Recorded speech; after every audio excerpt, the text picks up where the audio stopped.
Nuestro invitado de hoy nació en Gijón, pero vive en Oviedo. Es licenciado en Física por la Universidad de Oviedo y trabajó como animador social en la ciudad francesa de La Rochelle. Ha participado en el Comité de Solidaridad con América Latina, el 15M y el Centro Social La Madreña, entre otros. En enero de 2014 participó en la fundación de Podemos y actualmente es diputado de la formación en la Junta General del Principado de Asturias. Hoy conversamos con Emilio León.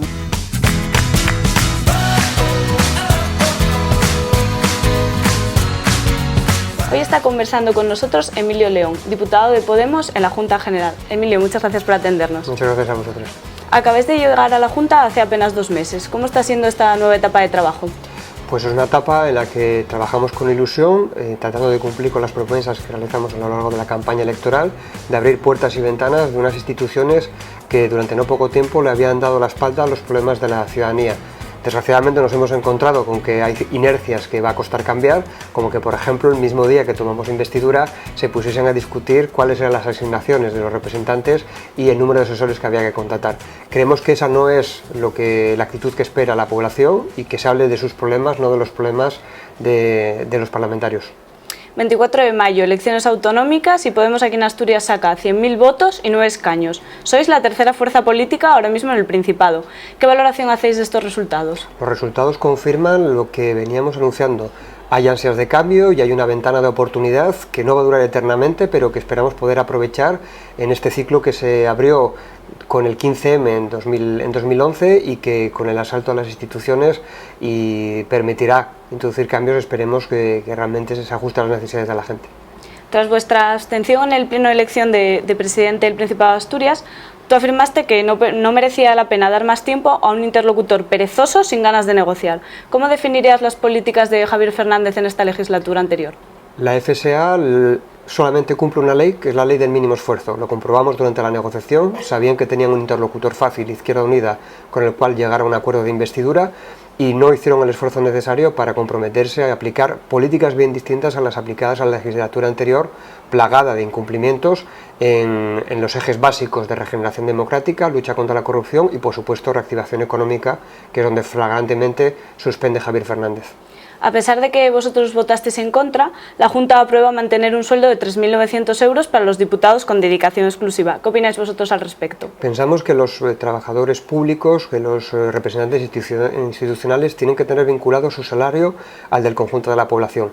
Si un diputado piensa que 3 veces el salario mínimo interprofesional neto, es decir, 1.950 euros, no es digno, es porque ya el salario mínimo que cobra la población no es digno de por sí. Si hiciesen bien su trabajo, se encargarían de subirlo y no tendrían ningún tipo de preocupación en vincular ese salario mínimo al de la población. En el pleno del Ayuntamiento de Oviedo, Somos Oviedo votó al PSOE cuando se pensaba que iban a presentar la candidatura propia. ¿Cómo fue este cambio de última hora? ¿Qué se debió? Nos encontramos con que la FSA, utilizando la lógica con la que se venían realizando los acuerdos en la política asturiana, ese reparto en el que la FSA se quedaba con el gobierno autonómico mientras el Partido Popular se quedaba con la capital, vimos que trataba de intercambiar cromos, de chantajear a la ciudadanía y de forzar un voto de una candidatura de Unidad Popular y Ciudadana, la de Gijón, condicionarla a lo que pasase en Oviedo.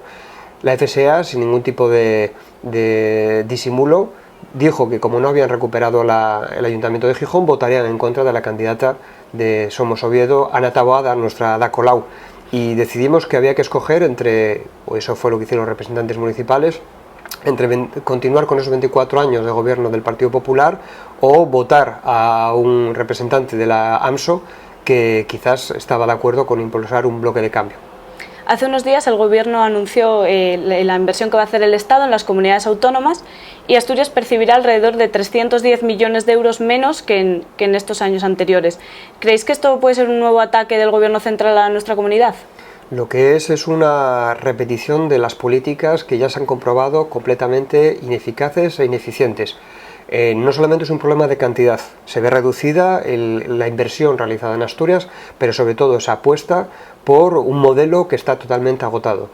Seguir gastando dinero en infraestructuras que hace mucho tiempo que se tenían que haber terminado, que están llenadas de sobrecostes. Invertir escasamente en producción, se reduce por ejemplo la inversión en el sector de la minería y esa inversión en buena medida va a ir a cerrar pozos. Está claro que no apuestan por el futuro de Asturias y está claro que hace falta un gobierno fuerte que haga frente a las políticas centrales. Desgraciadamente, Javier Fernández hasta el momento solo ha tomado muy buena nota de las políticas de Rajoy para aplicarlas a rajatabla en Asturias. Como organización autonómica presentasteis una lista alternativa entre las primarias de Pablo Iglesias, que se llamaba Asturias Decide. ¿Qué os motivó a dar este paso? Creíamos que la política tiene que ser una política de proximidad. No nos gustaba el modelo de circunscripción única que se aprobó en los órganos de Podemos. Así que hicimos lo que hacemos siempre, proponer alternativas y tratar de mejorar un modelo que pensábamos que era insuficiente. Por eso impulsamos y animamos a toda la gente que quisiera a formar una lista, Asturias Decide, con la cual complementar la lista propuesta por Pablo Iglesias, y hemos conseguido lograrlo. El último barómetro del CIS, relativo a las próximas elecciones generales, anuncia un repunte del PP y del PSOE, mientras que Podemos y Ciudadanos parece que bajan algunos puntos, y sin embargo Podemos sigue siendo el segundo partido en intención de voto directa. ¿Qué pensáis acerca de este tipo de encuestas? La prensa se ha quedado con la lectura más miope de la encuesta del CIS, una encuesta del CIS que ya se demostró inútil o deficiente en las anteriores citas electorales, en las cuales siempre atribuye por sistema un porcentaje inferior al realmente obtenido por formaciones como Podemos. En primer lugar, se muestra que Podemos está en intención de voto directo justo por detrás del Partido Popular. No es cierto que se refuerce el bloque del bipartidismo. Lo comprobamos en las elecciones autonómicas del 24 de mayo, que son la mejor encuesta, la encuesta a la que realmente hay que prestar la atención. Podemos se instaló en los parlamentos autonómicos y demostró que la gente no está dispuesta a rescatar al bipartidismo, que ha aplicado políticas que nos han conducido al desastre económico. ¿Cómo estáis preparando la campaña electoral de cara a las próximas elecciones generales? La campaña electoral tiene que deducirse del trabajo que estamos realizando de forma cotidiana ya en nuestras instituciones. Nuestro compromiso es con la ciudadanía, no con la mejora de los resultados electorales. Estamos trabajando para demostrar que es posible, por un lado, poner freno a las políticas de corrupción, que es posible relanzar y reactivar la economía no aplicando políticas de austeridad, y eso lo estamos demostrando ya. Esa es la mejor manera de hacer campaña electoral.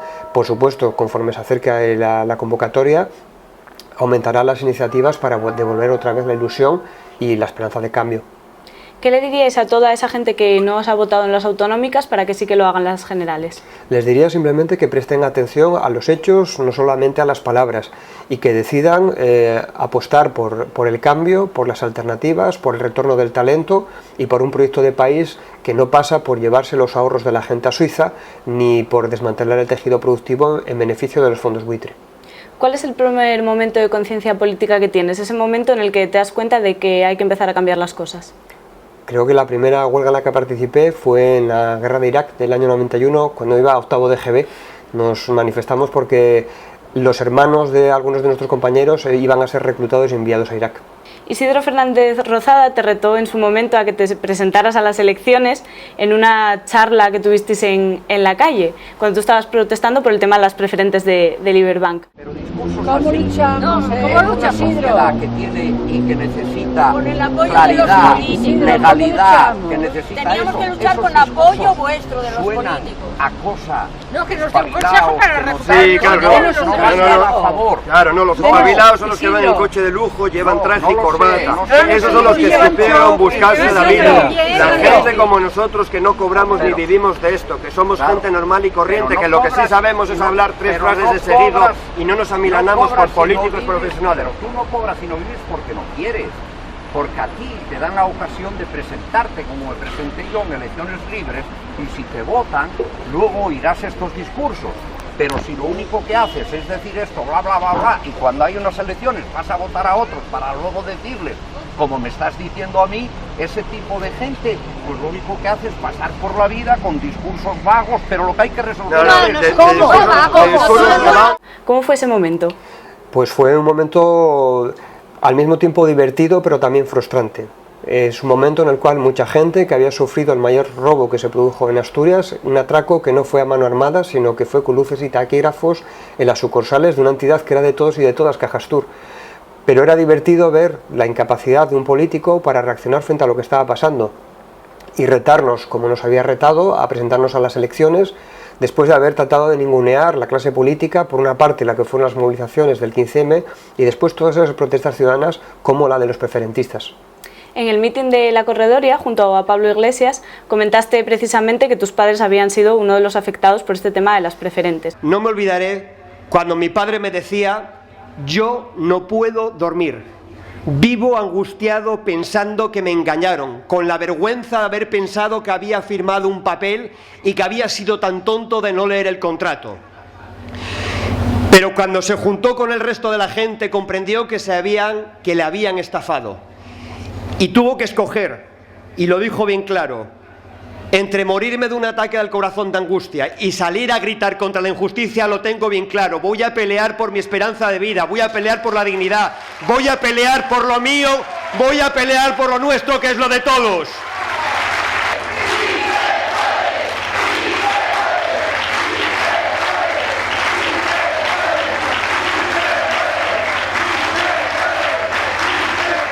¿Cuál sería la solución que se podría dar a este problema?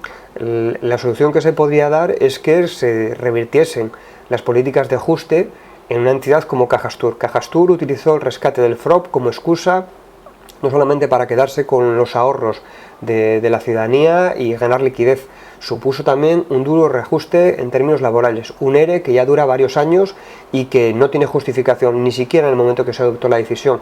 Y por supuesto una reversión en la imagen de una entidad que ahora mismo debería estar respaldando políticas de crecimiento económico y no haberse convertido en un banco como otro cualquiera, pero que sigue recibiendo dinero público como si fuese una ONG.